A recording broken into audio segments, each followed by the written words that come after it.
On va partir aux États-Unis parce que ce n'est plus un mystère. Donald Trump veut continuer cette guerre contre l'Iran. Et même s'il annonce étudier un nouveau plan présenté par Téhéran hier, il le juge déjà inacceptable. Écoutons cette dernière déclaration. Dans quelles circonstances relanceriez-vous les frappes militaires contre des cibles ? Je ne peux pas m'avancer là-dessus. Je veux dire, je ne peux pas répondre à ça à un journaliste.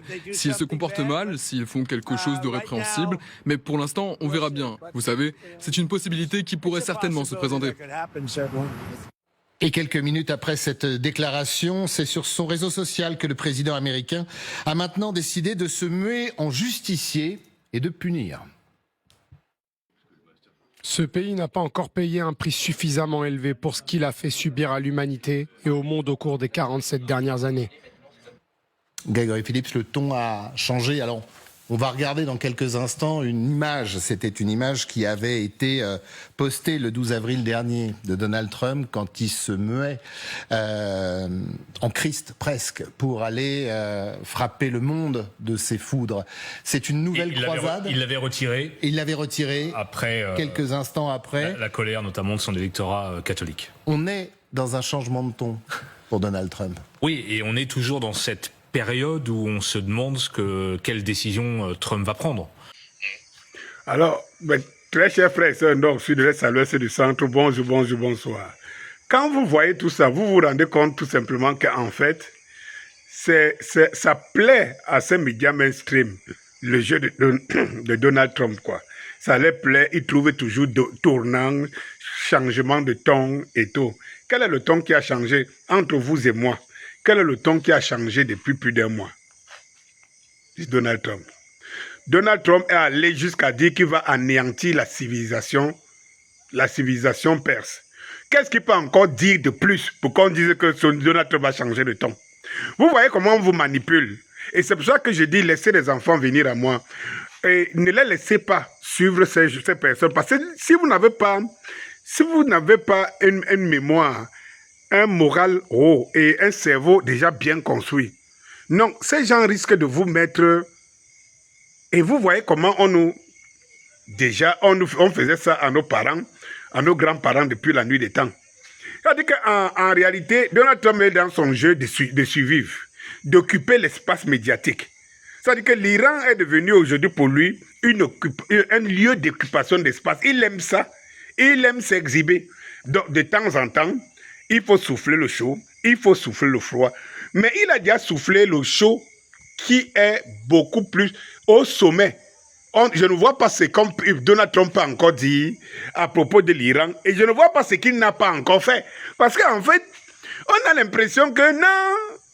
Je vous rappelle que Donald Trump et les États-Unis d'Amérique ont épuisé 40% de leur arsenal stratégique, de leurs missiles de 40% en 40 jours. 40% en 40 jours. Qu'est-ce qu'il faut pour anéantir l'Iran? 100%.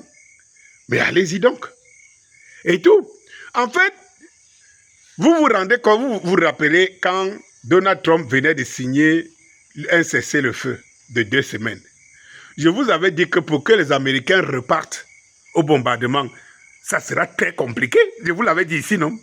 Et depuis que le cessez-le-feu déjà n'a pas marché, n'a pas produit de fruits, et qu'il s'est arrêté, Donald Trump a déjà mangé la bouche combien de fois? Le plus important que vous devez savoir, c'est que si vous attendez du jour au lendemain que Donald Trump va repartir en guerre, vous risquerez d'attendre longtemps.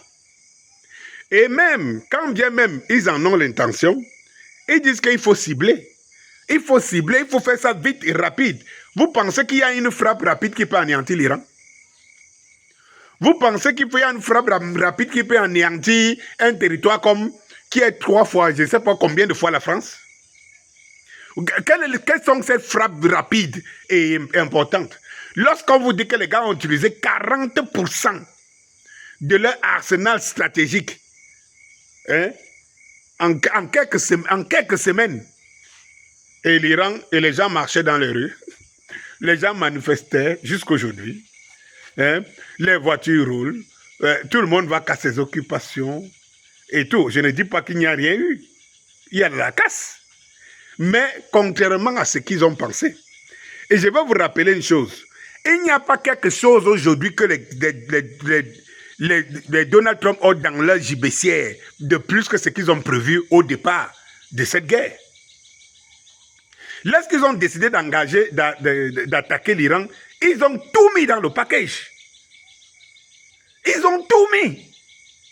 Et là, pour mettre, ne serait-ce que pour remettre, ne serait-ce que ce qu'ils ont mis pour les 40 jours, ce n'est pas évident.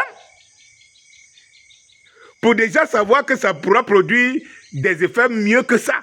Mais ce n'est pas évident. Mais par contre, ce que tout le monde, personne ne sait, c'est ce que les Iraniens sont capables de faire au-delà des dégâts qui sont aujourd'hui en plein jour. C'est ça le vrai problème. C'est-à-dire qu'on vous donne l'impression que la chute de l'Iran, c'est au bout du fil d'un mot ou d'une phrase ou d'un acte que Donald Trump peut sortir du jour au lendemain. Et non. Non. Et rien du tout. Et lorsqu'on voit les dégâts que les Iraniens ont créés, et qu'eux-mêmes disent tous les jours ce que les Iraniens possèdent encore dans leurs gibecières, vous devez dormir tranquille, les gars. L'Iran, ce n'est ni le Venezuela. L'Iran, ce n'est ni la Libye. L'Iran, c'est encore moins le Cameroun. Oui. Donc, laissez ça. Ça, on a besoin de vendre. Ils ont besoin de faire des actualités au quotidien. Donc, tous les jours, ils demandent à Donald Trump, dis-nous encore quelque chose de plus aujourd'hui. Dès que Donald Trump fait part, on amplifie. Donald Trump fait part, on amplifie. Sauf que sur le terrain, rien. Vous-même, vous voyez. L'Iran tient son affaire de main de fer. Et quand on parlait de propositions que l'Iran aurait faites, mais de quelles propositions s'agit-il? Comme vous disiez, le contenu des propositions. L'Iran ne propose rien en somme. Ce que l'Iran propose, c'est encore humilier les Américains. Donc, quand Donald Trump dit qu'il ne peut pas accepter, et on vous dit que Donald Trump tient la main, j'ai suivi ça par un autre. Donald Trump a repris la main. Et repris la main de quoi? Quand quelqu'un vous dit qu'acceptez que si vous voulez qu'on négocie, c'est que vous acceptez que j'ai ça. Vous avez quelle main? Bon, ok, d'accord. Il ne négocie pas. Il ne va même pas sur la table. Vous attendez quoi? Tous les jours, il va partir, il va repartir. Il va partir avec quoi? Il va partir avec quoi? Bonsoir.